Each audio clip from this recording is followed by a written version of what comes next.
Hey, how are you?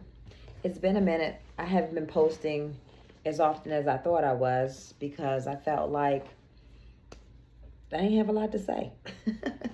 But now that I have a thought in my mind, I thought I would just have a little conversation and see how it goes. So I'm at a point in my life where I'm looking forward to retire early and I have a plan.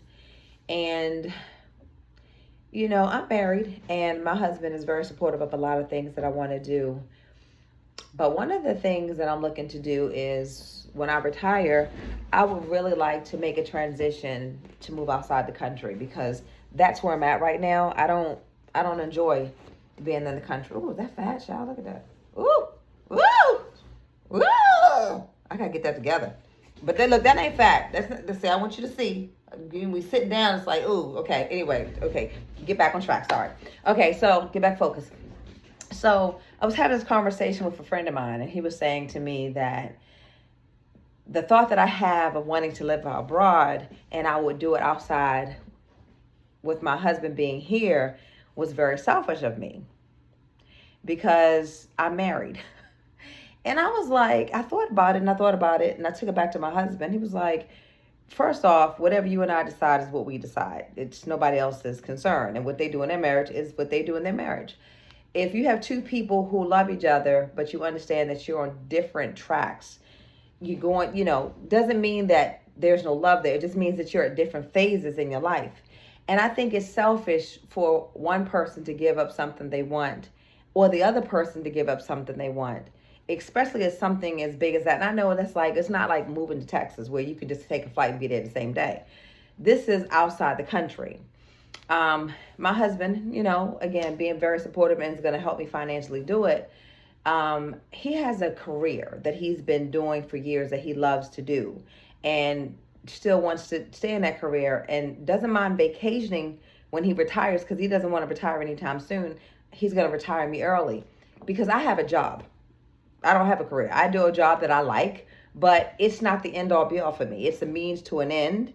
And because I realize that life is short. And like my grandfather used to say, people die and they never died before. And you just don't know what tomorrow holds. And where we always say, well, we'll wait to do it then, or, next year, we don't know what that's going to look like for us. We don't know, where we're going to be financially.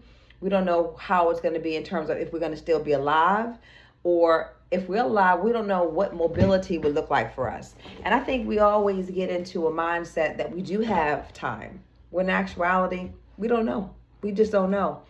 And so I'm moving to a place where I have plans. Some things you do have to plan out. Things like that you have to plan out. But I do try to take, international trips that allows me to be exposed to traveling by myself and being by myself. But at a time where, man, so much is going on in this country. And, you just realize that there's something that's bigger outside of what we know here. And it's something that's beautiful when you can walk outside and feel safe. As a woman, as a Black woman, and you're by yourself, you don't have to be looking over your shoulders because you don't know what's going to happen. You don't know if you're going to get shot, abducted, anything, sexually assaulted, anything.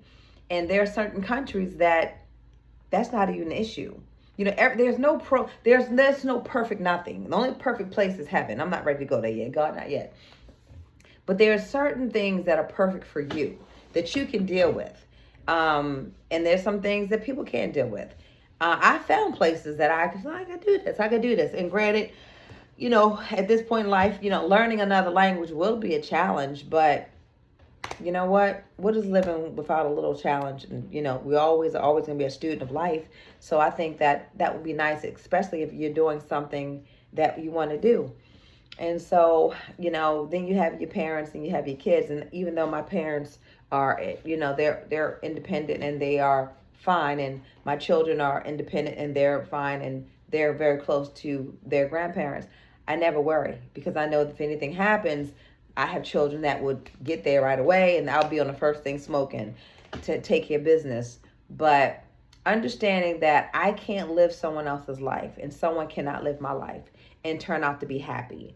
So I think that's the biggest part about being married is understanding that. You got people who live in separate homes, but they're married and they have an understanding and it works for them.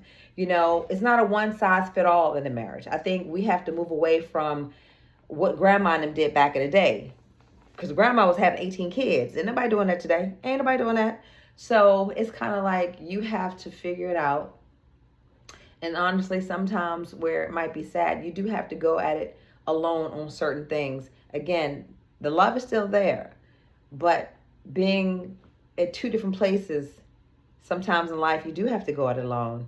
And so while it's scary, it's still very exciting because it's an opportunity to know that, other people are doing it. There's nothing wrong with you. And, just understanding that there's something beautiful on the other side. And I'm really looking forward to seeing it. I'm really looking forward to seeing it. And I'm just praying that God allows me to see it and to be able to experience it. Because again, you don't know what tomorrow holds. So if you're out there thinking about doing something and you're nervous because you've always done it with someone, you will die alone. You were born by yourself and you did okay. And so, well, I don't want to talk about death, but sometimes experiencing things by yourself is very, very enriching because you're not on someone else's time schedule. It's just you, navigating, doing it on your own, figuring it out, and just seeing the beauty of things on your own. And so I'm just saying to anybody who's married or single, life is short. Plan, but don't put it so far off that it's not something that you know is coming soon. Because again, you don't know what tomorrow holds. But again, financially, there's some planning that has to be done with things like international travel or things like that, or anything in life worth having. You might have to spend a year or maybe six months to a year to plan it.